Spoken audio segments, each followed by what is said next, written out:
If you love rhubarb and have a lot on hand right now, like I do, try this quick and easy dessert. It's a combination of traditional rhubarb sauce and cheesecake, topped off with that old-fashioned oats crumble from Grandma's kitchen we all know and love so much. Everyone who tries it is sure to enjoy every scrumptious bite. Hi, I'm Minnie from This and That Minis. Thanks for joining me. And let's get started. The ingredients you'll need for the crumble are 1½ cups of all-purpose flour, a half a cup of packed brown sugar, a half a cup of old-fashioned oats, 1 teaspoon of baking soda, a half a teaspoon of salt, and a half a cup of softened butter. And for the rhubarb sauce, you'll need 2 cups of chopped rhubarb, a half a cup of granulated sugar, 1 tablespoon of lemon juice, 2 tablespoons of cornstarch, and a tablespoon of water. For the cheesecake layer, you'll need a brick of cream cheese at room temperature, a half a cup of powdered sugar, 1 large egg, and a teaspoon of vanilla.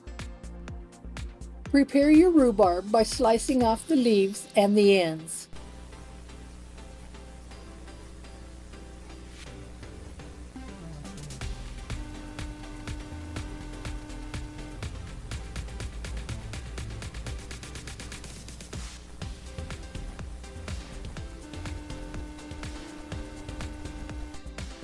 I recommend soaking in about a gallon of water with a tablespoon of vinegar or so.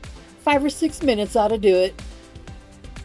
Slice each stalk into 1-inch pieces. Place in a bowl and set aside.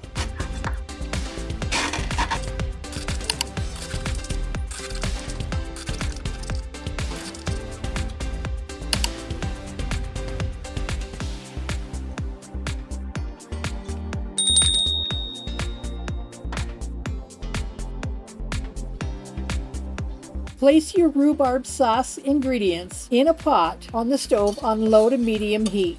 Give that a good stir, bringing to a low boil, and it'll take a good long while to cook up. So let's prepare the cream cheese filling. Place your softened cream cheese in your mixing bowl.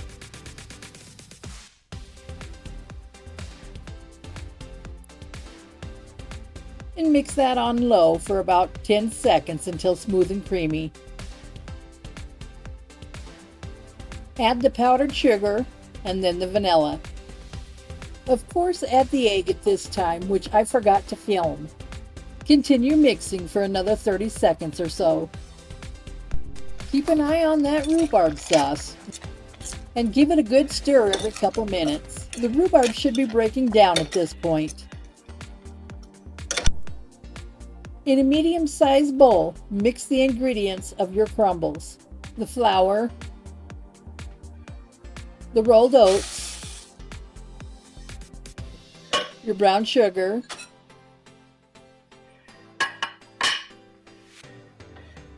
baking soda, and salt.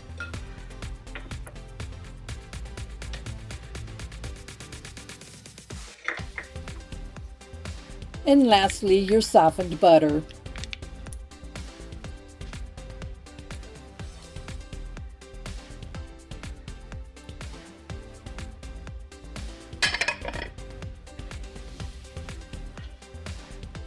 And give it a good stir. Now, I'm beginning to think I should have used a bigger bowl. You might want to use a fork. It works a lot better than that spatula. There, that ought to do it.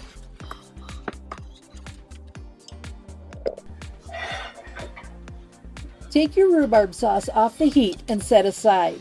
This will be a great time to add any extras such as sliced strawberries. Preheat your oven to 350. Spray a 9x9 baking dish or thereabouts with non-sticking cooking spray. I lined my dish with this paper and I do not recommend it. Place half the crumble mixture in the baking dish and press it firmly in place.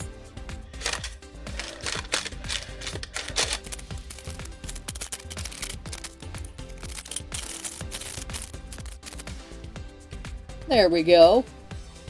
Pour the cream cheese mixture over the crumble mixture and then the rhubarb over the top.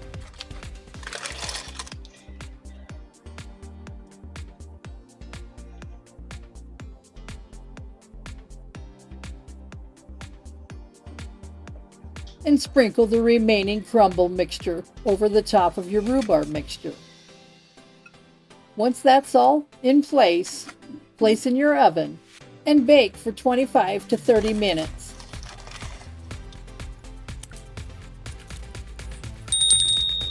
And off to the oven you go. Cool completely before trying to slice it. I recommend chilling in the refrigerator for at least 2 hours. Otherwise, the cream cheese mixture will be too runny.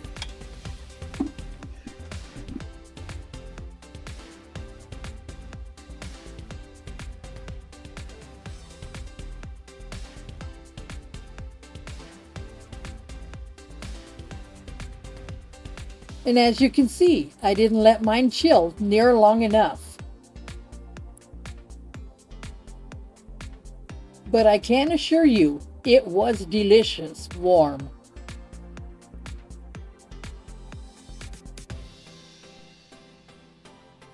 And this has been chilled just a little longer.